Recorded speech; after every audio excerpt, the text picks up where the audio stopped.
have you all here on our channel. It is expected that you will watch the videos in their entirety and give comments at the end of each video. You can find other videos we have prepared in the description. The city of Atlanta, Georgia, is torn between the past and present, between the modern and the traditional. Atlanta, a city that was once a center of racism and white supremacy in the antebellum South, is now home to areas that are 60% black. Home to landmarks like the Martin Luther King Jr.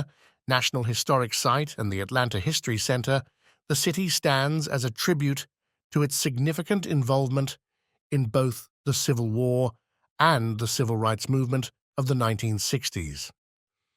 An alternative type of legacy lives on at the notoriously haunted Rhodes Hall. Constructed in 1904 by ardent Southern sympathizers, the imposing Rhodes Hall stands as a monument to the city's troubled history. All of the furnishings and decorations, including some less than attractive artwork, are still there, and the home itself has been mostly unaltered by the passage of time. The most terrifying part is that the original owners supposedly still lurk in the castle-like estate where they died. Rich furniture magnate Amos Giles Rhodes spared no cost in creating the plans for the eternal home he and his wife would share. The sinister-sounding Stone Mountain supplied the granite that Rhodes had his new house fashioned from in the similarly sinister Romanesque revival style. As icing on the cake, Rhodes installed 300 light bulbs around the house, making it seem like a starry citadel. The house is imposing, with its sweeping stone arches, well-manicured landscape, and a tower with windows that seems to have been transported from another time and place. In 1904, Amos and Amanda took up residence in the mansion and wasted no time amassing an impressive collection of rare and pricey furnishings. The inside is adorned with opulent furnishings, including throne-shaped seats with intricate carvings, golden chandeliers, enormous four-poster beds, and a swarm of stone angels standing guard.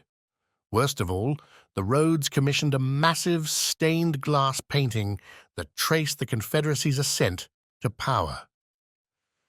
Nathan Bedford Forrest, a former Grand Wizard of the KKK, is shown in the painting, which spans 3 panels. The new house was the dream to Amos and Amanda, who were ecstatic about it.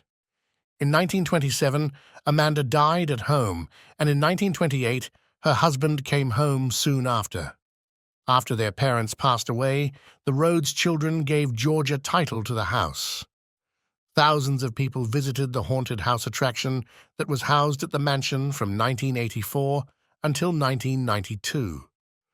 They had no idea that what they were experiencing may have really happened.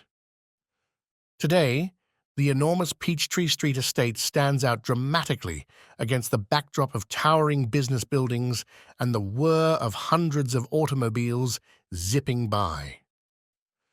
The preservation of Georgia's architectural heritage is the mission of the Georgia Trust, an organization that has ensured that Rhodes Hall will remain in the state in perpetuity. The mansion, now a protected historic landmark, welcomes guided tours and hosts weddings and other celebrations inside its ancient stone walls, and as some have speculated, the grumpy ghosts of the original proprietors. Evidently, Amos and his wife were so taken with their lofty, fortress-like house that they saw no need to leave.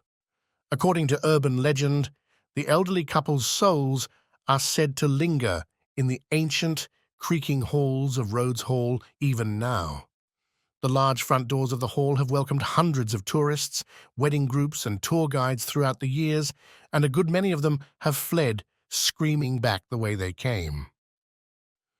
Rhodes Hall is certainly an impressive historical site, but it is not a place to visit if you are easily frightened.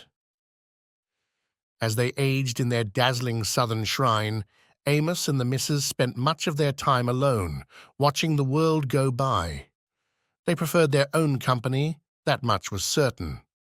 The Rhodes clearly do not like visitors, So if this was true in life, it seems to ring much truer in death.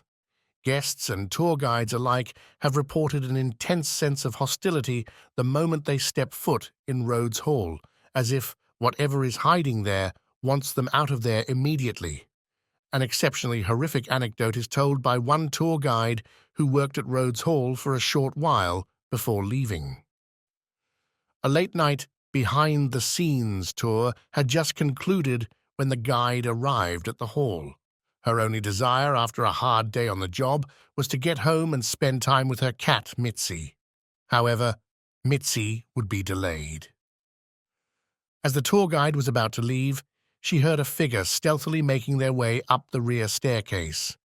She had just seen her final co-workers go, and now she was frozen, her breath caught in her throat.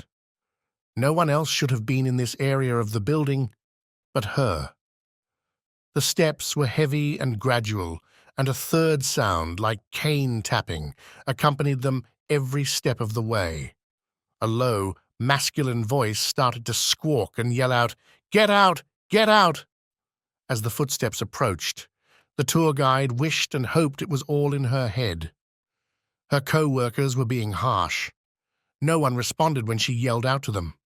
Out of nowhere, the horrifying figure of a stooped elderly guy with his cane extended before him and his unruly hair flying in all directions materialized along the dimly lighted wall.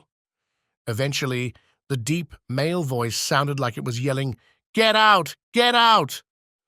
The tour guide, clearly not interested in staying any longer, bolted down the main staircase and out the front door, leaving no trace that she had ever been there. She abruptly left the next day by phone and never came back.